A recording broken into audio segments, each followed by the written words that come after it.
والصلاة والسلام على رسول الله اما بعد.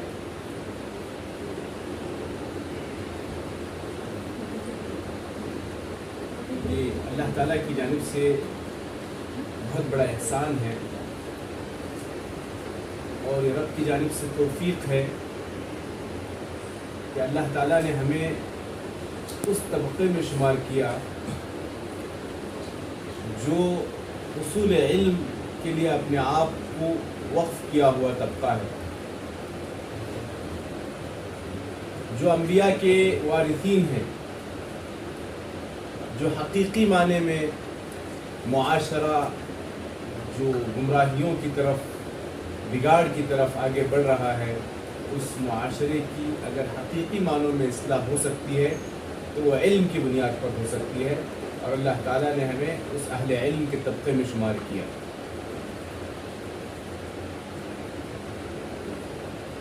وَقُلْ رَبِّ زِدْنِي عِلْمًا، اس آیت میں بہت بڑا سبق دیا گیا ہے۔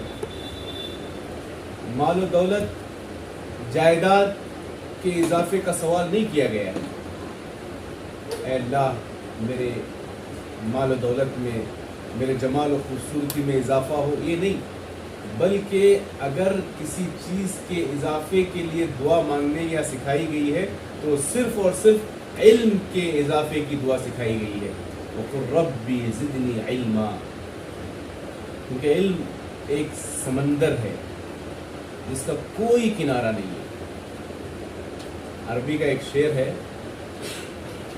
میں دہراتا ہوں 2 دفعے اور دیکھتا ہوں کہ ہمارے ماشاءاللہ بہنوں میں کون صلاحیت والے ہیں جو اس شعر کو پروگرام کے آخر میں سنائیں گے، انہیں انعام رہے گا انشاءاللہ۔ جو علم کے میدان میں کامل و مکمل ہونے کا دعویٰ کرے وہ سمجھیے جہالت کا شکار ہے۔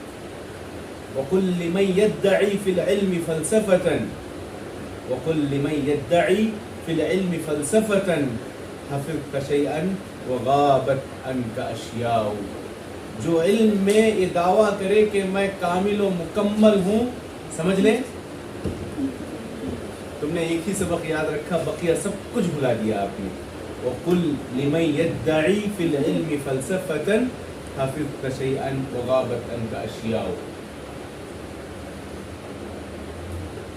علم کی اہمیت کے حوالے سے ہمیں خود پتہ ہے کہ اللہ کا جو سب سے پہلا پیغام انسانیت کے لیے جو تھا وہ علم سے متعلق تھا، اقرأ بسم ربک الذی خلق۔ لیکن آج حال یہ ہے، امت اقرأ لا تقرأ، امت اقرأ لا تقرأ۔ کسی بھی قوم کے عروج، کامیابی، کامرانی، اس کی ترقی اس کے علم پر منحصر کرتی ہے، اور کسی بھی قوم کی زوال، ناکامیابی، ناکامرانی، یہ سب اس کے جہالت کی بنیاد پر واقع ہوتی ہے۔ علم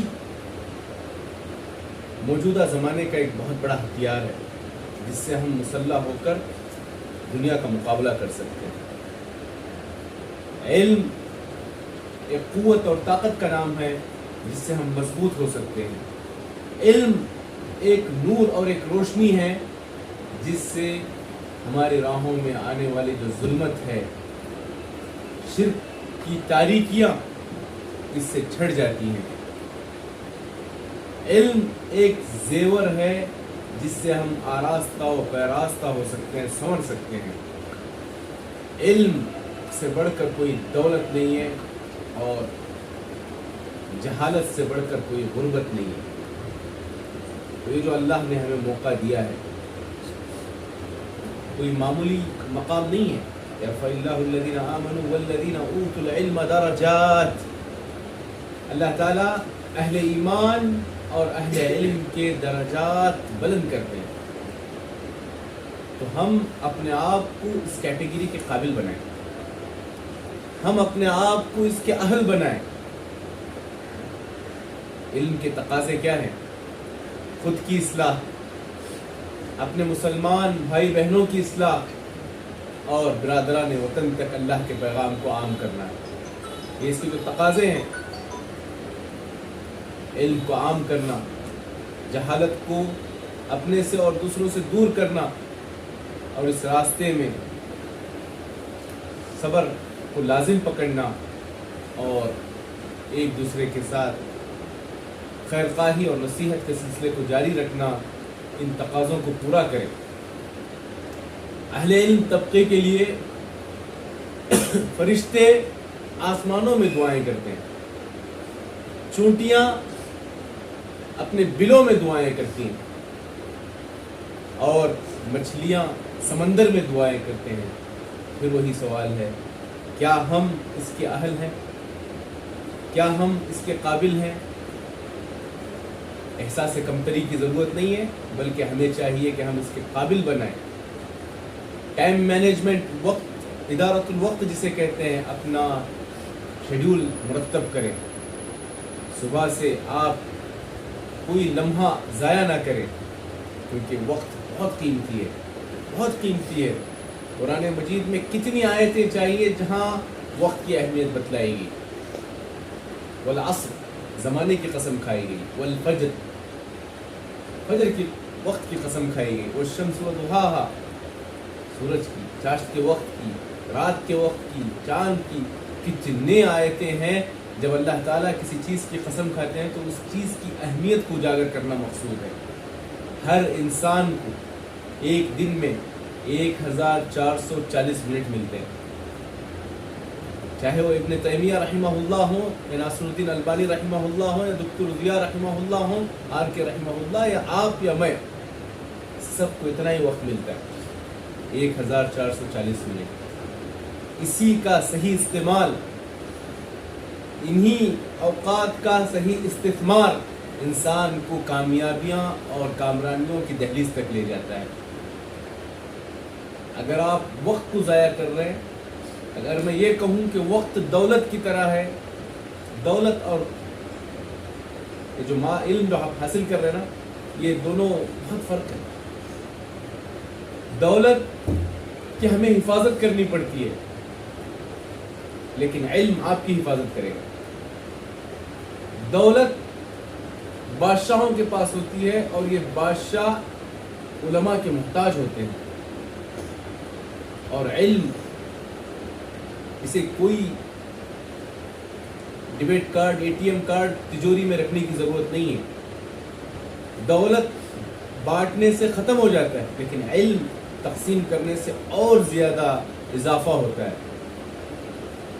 دولت انسان کے دفن ہونے کے ساتھ ختم ہو جاتی ہے، علم یہ انسان کے مرنے کے بعد بھی اس کے قبر اور آخرت کی زندگی میں راحت کا سامان ہے۔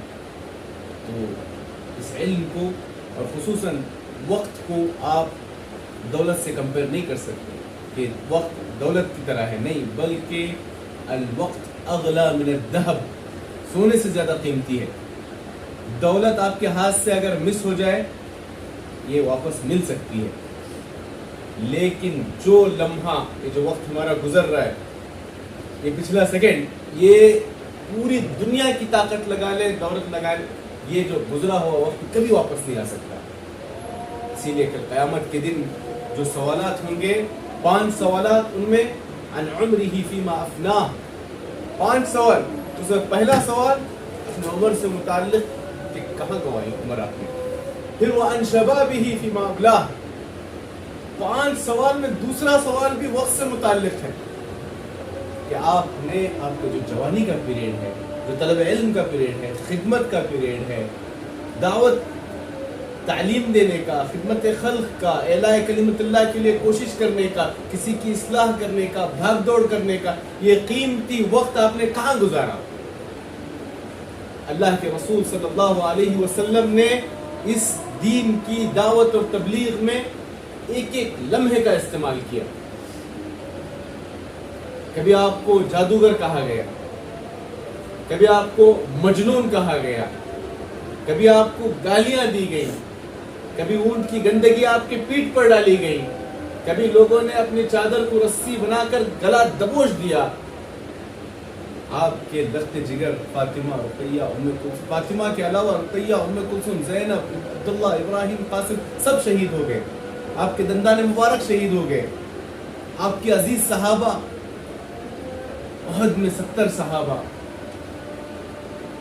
بیر معونہ میں 70 صحابہ، رجی میں 10 صحابہ، صرف کچھ ہی مہینوں اور سال کے اندر یہ 3 بڑے واقعات ہوتے ہیں، غزوہ احد 3 ہجری شوال میں، پھر اس کے بعد 34 ہجری کے سفر میں ایک ہی مہینے میں 2 واقعات ہوتے ہیں، بیر معونہ کبھی اس کی تاریخ پڑھے 70 صحابہ کو لے جا کر شہید کیا گیا، رجی اس کی تاریخ پڑھے حفاظ اور علماء کو لے جا کر 10 صحابہ کو شہید کر دیا گیا، اتنے قربانیاں دین کے راہ میں، طائف میں جو آپ کو قربانیوں کا سامنا کرنا پڑا، خون سے لہو لہان ہو گئے جوتے، مکہ جیسے شہر عزیز سے آپ کو نکالا گیا، جنگ احد میں آپ کے دندان مبارک شہید ہوئے، آپ کا سر مبارک لہو لہان ہو گیا، فاطمہ اور علی رضی اللہ تعالی عنہما حصیر کو جلا کر اس کے راکھ کے ذریعے اس حصے کو پہنچ ڈالا کرتی تھی، تو آپ اندازہ لگائیں کہ دین ہم تک کتنی قربانیوں کے پاداش میں پہنچا ہے۔ خدیجہ رضی اللہ تعالی عنہا اپنی پوری دولت اسلام کے لیے وقف کر دی، جب اللہ کے رسول صلی اللہ علیہ وسلم پریشان حال تھے تو خدیجہ رضی اللہ تعالی عنہ تسلی دیا کرتی تھی، کاللہ واللہ لا یخزیک اللہ ابدا، اللہ آپ کبھی رسوا نہیں کرے گا، انک لتصل الرحم، آپ رشتوں کو جوڑتے ہیں، وتحمل الکل، جو بوجھل ہے اس کا بوجھ اٹھاتے ہیں، وتقری الضیف، مہمان نوازی کرتے ہیں، وتعین علی نوائب الحق، لوگوں کے آپ مدد کرتے ہیں، اللہ آپ کو ضائع نہیں۔ اتنی بڑی تسلی تھی، ایسے ہی انہیں مقام نہیں دیا گیا کہ جبریل علیہ السلام آپ کو سلام کرتے ہیں، اللہ جبریل علیہ السلام اللہ کا سلام پہنچا رہے ہیں، اللہ تعالیٰ اس نیک خاتون کو سلام پہنچا رہے ہیں، تو سمجھو اس نیک خاتون نے دین کی عظمت سربلندی کے لیے کتنی قربانیاں دی ہوں گی۔ جو موتیوں کے گھر کا وعدہ دیا گیا اما خدیجہ کو، وہ ان کی قربانیوں کے نتیجے میں تھا کہ تمہارے لیے جنت میں ایک موتیوں کا محل تعمیر کیا جائے گا، اللہ تمہیں سلام سنا رہے ہیں۔ اتنی بڑی عظمت تھی اس خاتون اسلام کی۔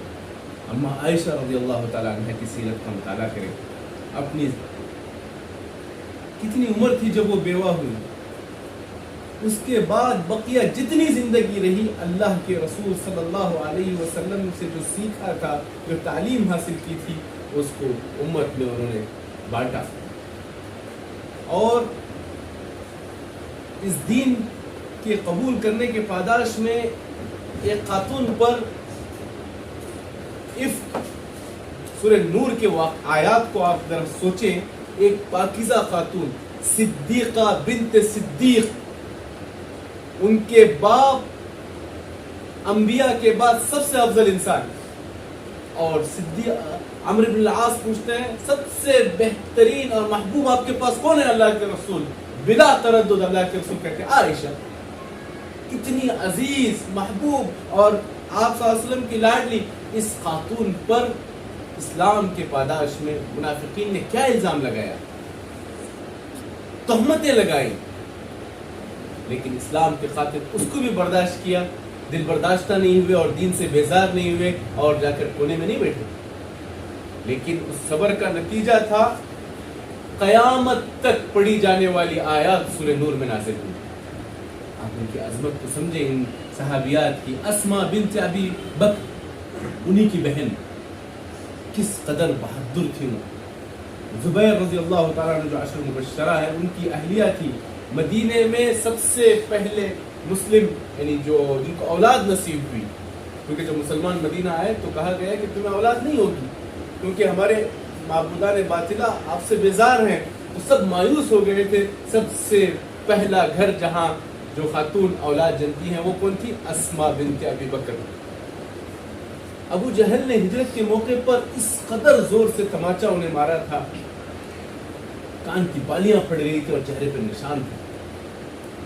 ہجرت کے سفر کے موقع پر جو قربانی تھی، ذات النطاقین یعنی جو توشہ انہوں نے اللہ کے رسول صلی اللہ علیہ وسلم کو ہجرت کے موقع پہ تیار کیا تھا، ایک خدمت تاریخ میں درج کر دی گئی. اور دین اسلام کے لیے بے شمار قربانیاں ہیں ان کی، اور بہت سے نام ہیں. نصیبہ بنت کعب المازنیہ الانصاریہ اتنی عظیم خاتون تھی کہ اللہ کے رسول صلی اللہ علیہ وسلم کہتے ہیں احد کے موقع پہ مجھے نصیبہ بنت کعب المازنیہ ان کے علاوہ کوئی نظر نہیں آ رہا ہے. اللہ کے رسول صلی اللہ علیہ وسلم کا ایسا دفاع کر رہے ہیں، کبھی ایک ہاتھ سے تلوار چلا رہی ہے، کبھی دو ہاتھ سے تلوار چلا رہی ہے، کبھی ہاتھ میں تلوار نہیں ہے تو مشکزے سے لڑ رہی ہیں. اللہ کے رسول کہتے ہیں اے نصیبہ میں اللہ سے دعا کر رہا ہوں، تمہارا کوئی سوال ہے؟ تو نصیبہ بنت کعب المازنیہ الانصاریہ کہتی ہیں اے اللہ کے رسول صلی اللہ علیہ وسلم، یہ جو ہم اللہ کے راہ میں جو لڑ رہے ہیں یہ صرف دین کی سربلندی کے لیے ہے. ہم کل قیامت کے دن آپ کی رفاقت چاہتے ہیں. تو آپ صلی اللہ علیہ وسلم دعا کرتے ہیں کہ بدر کے موقع، احد کے موقع پر جتنے بھی شریک ہیں ان سب کو انشاءاللہ جنت میں میری رفاقت نصیب ہوگی.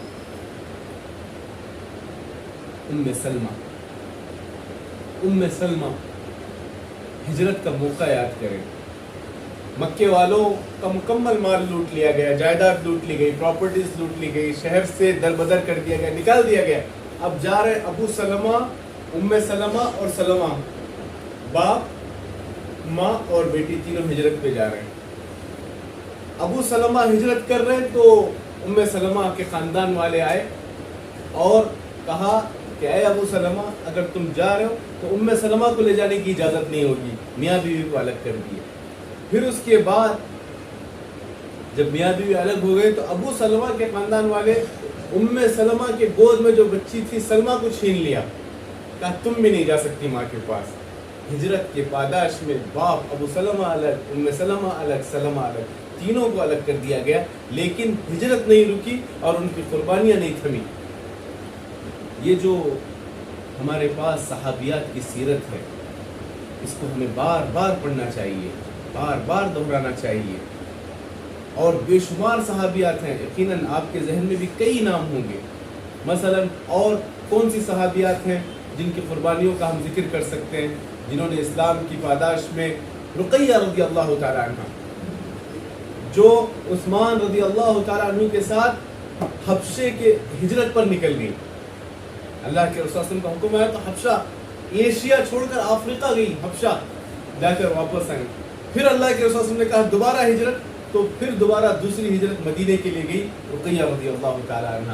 اللہ کے رسول صلی اللہ علیہ وسلم نے کہا یہ پہلا جوڑا ہے عثمان اور رقیہ کا، جو ابراہیم علیہ السلام اور حاجرہ علیہ السلام جو فیملی ہجرت کی تھی اس کے بعد اسلام کی تاریخ میں پہلا جوڑا ہے جو اللہ کے واسطے میں ہجرت کر رہے ہیں. ہجرت کوئی معمولی چیز نہیں ہے. اپنے آپ کو قربان کر کے ایک ایسے شہر میں جانا جہاں کی لینگویج الگ، بر اعظم الگ، کلچر الگ، زبان الگ، سب کچھ الگ. تو وہ قربانیاں ہمارے صحابہ اور صحابیات نے دی.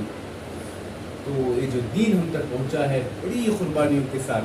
آپ لوگ کسی اور خاتون کا ذکر اور اضافہ کریں جو میں نے بتایا ان کے علاوہ جنہوں نے اسلام کی پاداش میں مشقت اٹھائی ہوئی. اور بہت سے صحابیات ایسی بھی تھی جو جنگوں میں زخمی صحابہ کو منتقل کرتے، ان کو مرہم پٹی لگاتے، انہیں پانی پلایا کرتے وغیرہ وغیرہ. بہرکیف کہ جو وقت اللہ نے آپ کو دیا ہے اس کو غنیمت جانے، اپنا قیمتی وقت ضائع نہ کریں. وقت مل رہا ہے قرآن مجید یاد کریں. ٹارگٹ لے کے چلے کہ مجھے ہفتے میں اتنا یاد کرنا ہے، مہینے میں اتنا یاد کرنا ہے، اس سال اتنا یاد کرنا ہے. کوئی بعید نہیں آپ یہاں پڑھتے پڑھتے اس 3 سال کی مدت میں حافظ قرآن بن جائیں گی. اس سے بڑھ کر اور سعادت کیا ہے کہ اللہ کا کلام آپ کے سینے میں اترے. اور یہ مدرسے کا ماحول اگر اب آپ یاد نہیں کر پائیں گی تو پھر اس کے بعد آگے چل کر مشغولیات کی وجہ سے یہ نیک کام آپ سے نہیں ہو سکتا. اور اسی طرح آپ کو وقت مل رہا ہے احادیث یاد کریں، آپ کو وقت مل رہا ہے کچھ متون یاد کریں، آپ کو وقت مل رہا ہے تو کچھ ٹارگٹ لے کے چلیں. زندگی میں ایک ٹارگٹ ہونا چاہیے، ایک گول ہونا چاہیے، ایک مقصد ہونا چاہیے. اب میں اپنی مثال دوں. میرا ایک زندگی میں مقصد ہے. دارالہدا میں نے اڈوپی میں کھولا, تمل ناڈو میں بننے جا رہا ہے, تلنگانہ میں الحمدللہ بنا, مختلف جگہ ہندوستان کے ہر اسٹیٹ میں ایک برانچ ہو میرے مرنے سے پہلے. قرآن مجید میری خواہش ہے کہ ایک سال میں کم سے کم 1 ملین 10 لاکھ قرآن میں چھاپوں, لیکن بہت بڑا ٹارگیٹ ہے, ممکن نہیں ہے. پچھلے سال الحمدللہ 1% کام کیے, 10,000 قرآن ہو گئے الحمدللہ. آج اس عظیم ہدف کا اس رمضان سے اگلے رمضان تک کا ٹارگیٹ بنایا 10% چھاپیں گے, اور 12 زبانوں میں 1 لاکھ قرآن الحمدللہ. 30,000 سے 40,000 ہو گئے, چھپائی کے مرحلے میں ہے. تو ایک دن آئے گا کہ 1 ملین بھی چھپے گا, لیکن ہمارے پاس ایک ہدف ہو, مقصد ہو. ایک ہدف ہے کہ دارالہدا کے جو چینل ہے ایک سیٹلائٹ چینل بنے, اس کے لیے کوشش ہے. آج الحمدللہ 5 ملین لوگوں تک رسائی ہوئی ہے, اور اس سال ہم 5 سال میں 5 ملین, اس سال ہم چاہ رہے ہیں کہ 1 سال میں مزید 5 ملین لوگوں تک اللہ کا پیغام پہنچے. ایک دن آئے گا کہ سیٹلائٹ چینل بھی بنے گا, کوئی بعید نہیں اللہ کے لیے. تو اپنی سوچ کو بلند کریں, اپنی زندگی میں کچھ ہدف اور ٹارگیٹ رکھیں. اس کی چھوٹی مثال دیتا ہوں. 2 ٹیم فٹ بال کھیل رہے ہیں, یہ مثال آپ کو سمجھانے کے لیے کہ ہدف, گول, ٹارگیٹ کے بغیر جینا, اور یہ مثال آپ کو سمجھنے میں آسان ہوگی. صبح سے شام تک 11 پلیئر خوب کھیل رہے ہیں, محنت بھی کر رہے ہیں, جوتے پہنے ہوئے, ڈریس بھی پہنے ہوئے, فٹ بال کی بڑی مشقت, پسینہ بہا رہے ہیں, لیکن سائڈ سے دونوں گول نکالے ہوئے. تو وہ 2 گھنٹہ نہیں بلکہ 2 دن بھی کھیلیں گے تو کوئی ہدف نہیں ہے, صرف تفریح ہو رہی ہے. تو ہماری زندگی میں ہدف ہو. یہ ہدف ہو سکتا ہے کہ میں اپنی اصلاح کروں گی, میں سنن نوافل کی پابند بنوں گی, کمی ہے میں تہجد کی پابند بنوں گی, میں مدرسہ صدف کی فراغت سے پہلے 15 پارے یاد کروں گی, میں حفظ مکمل کروں گی, یہاں سے جانے سے پہلے 200 احادیث یاد کروں گی, 40 40 نووی یاد کروں گی, میں اپنے خاندان کے بچوں کی اصلاح کروں گی, میں میرے خاندان میں جو بوڑھی خواتین ہیں انہیں صرف قرآن پڑھنا سکھاؤں گی, جو ضعیف کمزور ہیں انہیں سورہ فاتحہ ترجمے کے ساتھ سکھاؤں گی. آپ 10 اہداف تیار کریں. وقت اجازت نہیں دے رہا ہے, آگے بھی نکلنا ہے, تو آپ سے درخواست ہے, ریکویسٹ ہے, مطالبہ ہے, حکم ہے, جو بھی سمجھ لیں. آج آپ اپنی زندگی کے 10 اہداف لکھ لیں کہ میری زندگی میں مجھے 10 کام کرنے ہیں, اور یقین مانے والذین جاہدوا فینا لنہدینہم سبلنا, جو ہمارے راستے میں کوشش کرتے ہیں اللہ تعالیٰ ان کے لیے راستے ہموار کر دیتے ہیں. یہ جو دماغ ہمارا ہے اتنا وسیع ہے, اس کی کیپیسٹی 34 بلین بکس اسٹور کر سکتے ہیں اس دماغ میں. 35 ملین MB میگا بائٹ یہاں سیو کر سکتے, اتنا وسیع و عریض دماغ ہے. یہ اللہ کا ایک کارخانہ ہے. یہ ان نعمتوں کا استعمال کریں دین کی سربلندی کے لیے, اسلام کو عام کرنے کے لیے. باطل صبح شام رات دن کوشاں ہے, اور ہم محض غفلت میں سوئے ہوئے ہیں. تو یہ وقت آرام کا نہیں ہے, یہ وقت ٹائم پاس کرنے کا نہیں ہے, یہ وقت تبصرے کرنے کا نہیں ہے, یہ وقت غیبتوں میں گزارنے کا نہیں ہے, حسد میں گزارنے کا نہیں ہے, کینہ کپٹ میں گزارنے کا نہیں ہے, بلکہ صاف و شفاف زندگی گزارنے کا ہے, پاکیزگی و طہارت کے ساتھ, اللہ کی قربت کے ساتھ, اللہ کے ساتھ مناجات کے ساتھ. اس قوم, ہم جس ملک میں رہتے ہیں 1.4 بلین کراس ہے, 140 کروڑ کی آبادی ہے.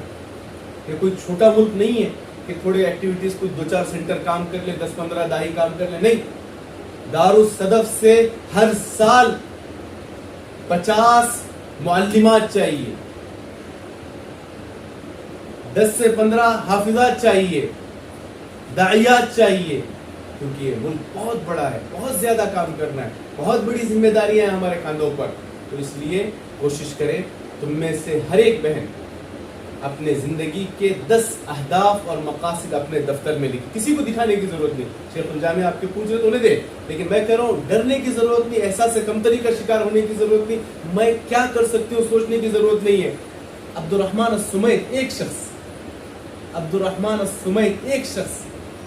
افریقہ میں عیسائی مشنریز کا ٹارگیٹ تھا کہ 2000 آنے سے پہلے پورے افریقہ کو کرسچینٹی میں بدلنا ہے.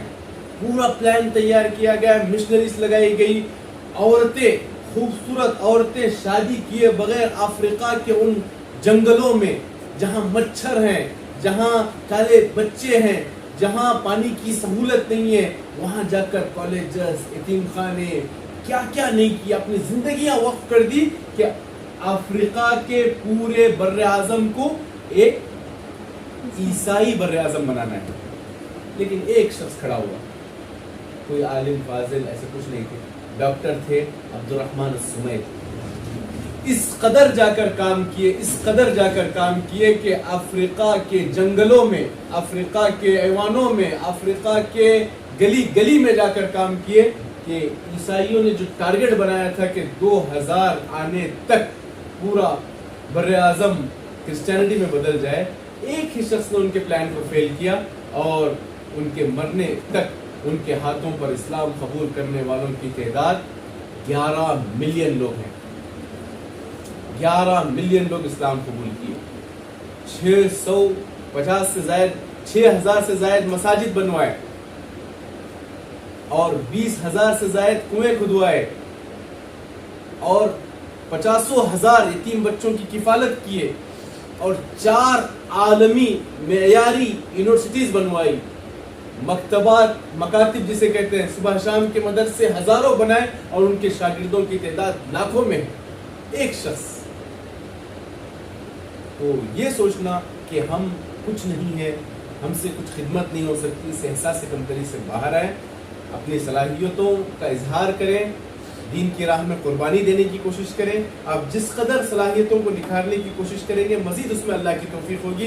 جس طرح ایک کنواں ہے, اس سے جتنا پانی نکالیں گے اور پانی آئے گا. جس طرح ایک چاقو ہوتا ہے, اس کو جتنا آپ استعمال کریں گے اس کی دھار تیز ہوگی. اسی طرح یہ ہمارے دماغ کا, ہماری صلاحیتوں کا معاملہ ہے. اور سب سے بڑھ کر اپنے پورے اعمال میں اخلاص, اخلاص, اخلاص, رضائے الہی مقصود ہو, اور ہمارے پورے اعمال آپ صلی اللہ علیہ وسلم کی تعلیمات کے مطابق ہوں, اور اس کے ساتھ ساتھ ہمارے اعمال کی قبولیت کے لیے بھی دعا کرتے رہیں.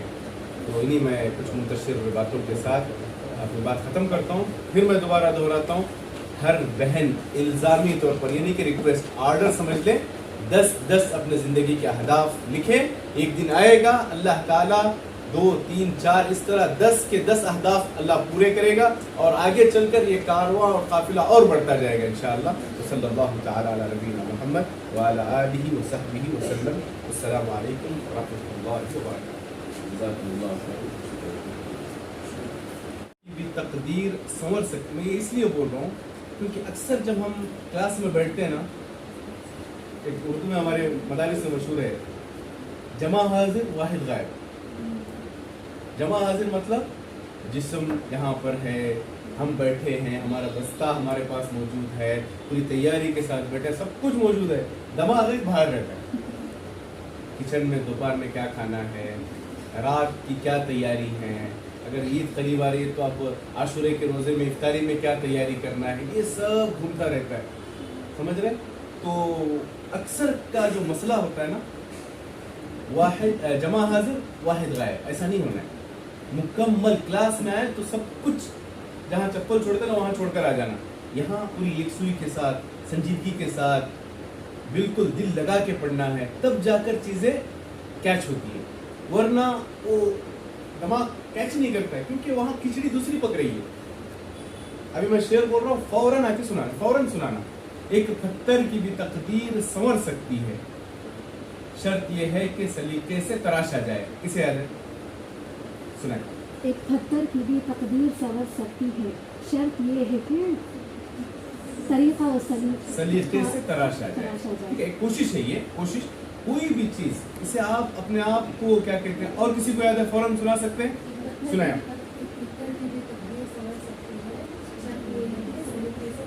اور کسے یاد ہے؟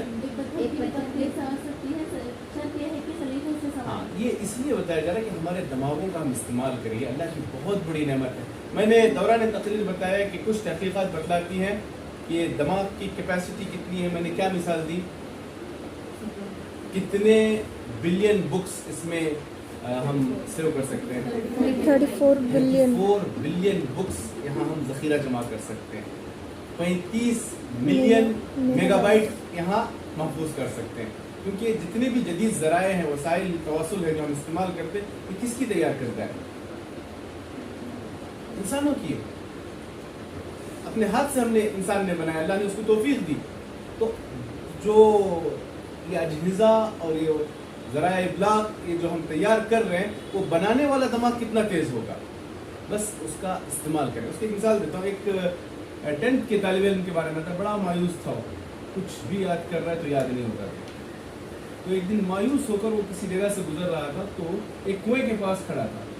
کنویں کے پاس اس نے کیا دیکھا کہ جس جگہ پانی بھرتے ہیں نا, کڑپن بولتے ہیں اس کو, بار بار ایک کڑپن جو ہے نا بار بار ایک جگہ رکھنے کی وجہ سے سیمنٹ والی جو دیوار ہے وہ متاثر ہو رہی ہے. جس جگہ کڑپن رکھتے ہیں نا پانی لینے کے بعد, وہ کھسک رہی ہے. تو یہ سوچا کہ سیمنٹ جیسی مضبوط چیز, اس پر ایک بار بار چیز کا پریشر پڑنے کی وجہ سے اتنی جگہ متاثر ہو سکتی ہے, تو کیا بار بار پڑنے کی وجہ سے میرا جو کند ذہن ہے, ناقص ہے, وہ کیا اس میں سدھار نہیں آ سکتا؟ میں اپنے اندر نکھار نہیں پیدا کر سکتا؟ پھر اس کے بعد یہ بڑے اعلیٰ درجات اور کامیابیاں اس نے حاصل کی. تو ہمارے سامنے ایک مقصد ہونا چاہیے. معذرت کے ساتھ میں خود اپنی مثال دیتا ہوں. سچ کہوں تو میں جب 8ویں جماعت میں تھا تو میرا حال یہ تھا, آج اللہ کا شکر ہے میری PhD بھی ہو گئی الحمدللہ, BA MA PhD سب مراحل طے کیے. لیکن میں اپنا ذاتی واقعہ بتاتا ہوں.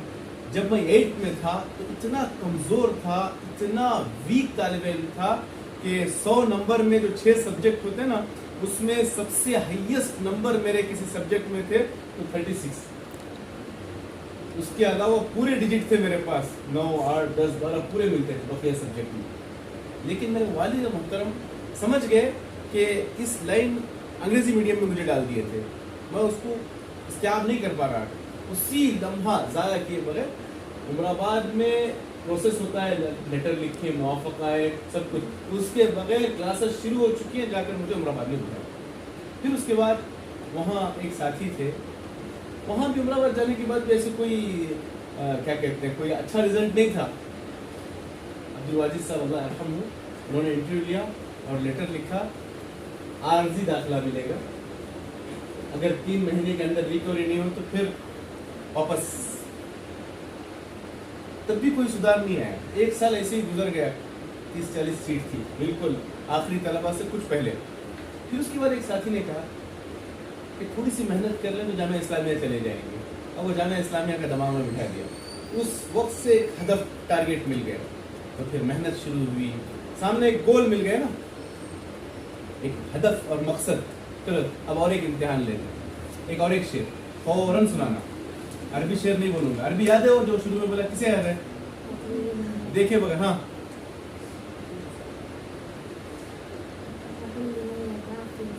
قل لمن يدعي في العلم فلسفة حفظت شيئا وغابة كاشرا. ہدف کے حوالے سے ایک شعر, منزل کی جست, فوراً میں شعر ختم کرتے آپ لوگ سنانا, ٹائم نہیں دوں گا, مشورہ بھی نہیں کرنا ہے. منزل کی جستجو میں کیوں پھر رہا ہے راہی. لکھنے کی بھی ضرورت نہیں ہے, دماغ میں لکھیں, ہر چیز نہیں. لیس فی السطور بل فی الصدور. منزل کی جستجو میں کیوں پھر رہا ہے راہی, منزل کی جستجو میں کیوں پھر رہا ہے راہی. اتنا عظیم بن جا کہ منزل تجھے پکارے. کون سنائیں گے؟ ایک ایک کون سے نام؟ منزل کی راہ میں کیوں پھر رہا ہے راہی. دوبارہ کوشش کرو. منزل کی راہ میں کیوں پھر رہا ہے راہی. اور دوسرے